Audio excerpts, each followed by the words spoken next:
Maria.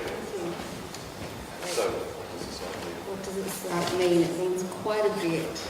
I'm going to start off with repeating what the ultimate aim of the site is, and that is to end deaths in custody.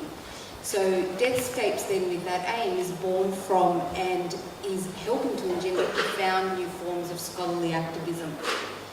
So I've had the great privilege of knowing and working with Joseph and Savendi for decades now, and I can see how every part of their groundbreaking skill set finds a home in this project, in the way that they've conceptualised it, organised and managed the project and worked with their great team for now, but also for the life of the project going forward beyond its funded stage.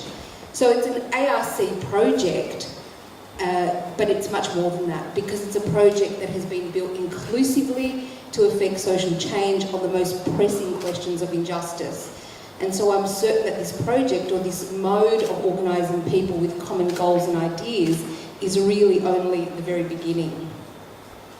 So with this in mind, I want to share what I believe to be so significant about the site within a university context, in particular in the teaching of criminology.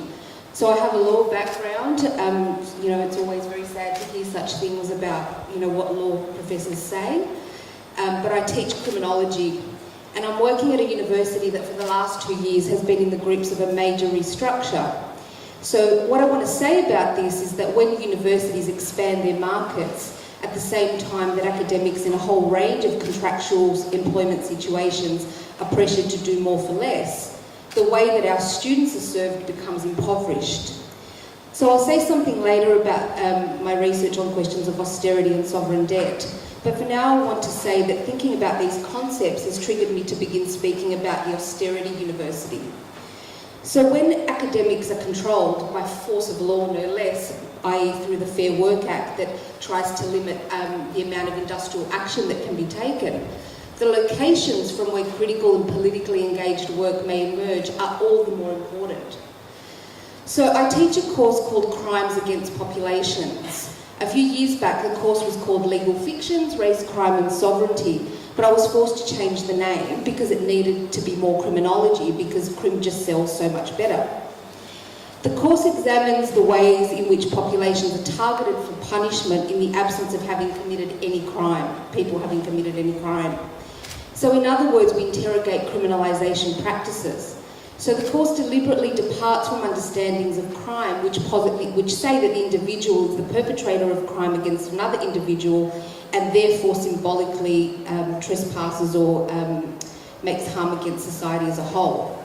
So in the course, we examine the idea that crime or wrongdoing against populations can also be perpetrated by those in power, charged with the responsibility for the protection of peoples. So in this approach to crime, the concepts of colonialism, race, sovereignty, state power, and austerity are all incredibly crucial.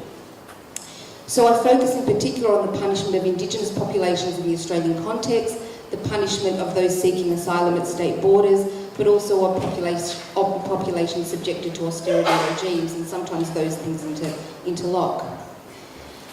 So given the above and all of that description of the course, you can see why the Deathscapes project has been so crucial as a resource in the last year that I've been using it to teach in a discipline that is so deeply embedded within practices of imperialism and teaching it within the confines of the Austerity University.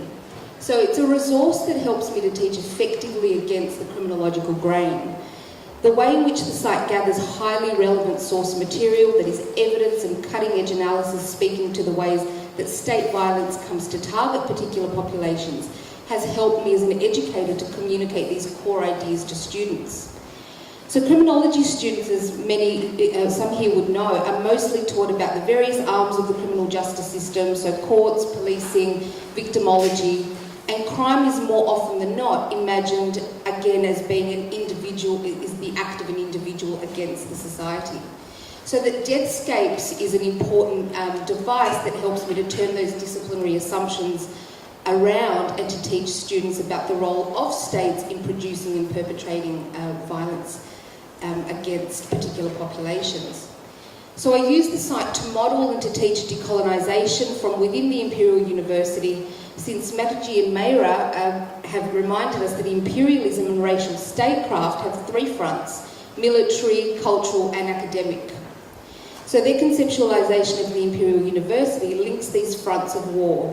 For the academic battleground, they say, is part of the culture wars that emerged in a militarised nation, one that is always presumably under threat externally or internally. So students have responded to the course and the site powerfully and empathetically when they're asked to think about the role that we play as university scholars and they as university students in the issues that we study. So one student said that Deathscapes, quote, helped remove the wool from our eyes and put faces and feelings to issues that we might otherwise look at purely from an academic, emotionally disengaged point of view. I think it is important, she says, that empathy is invoked towards people whose lives should matter as much as anyone's.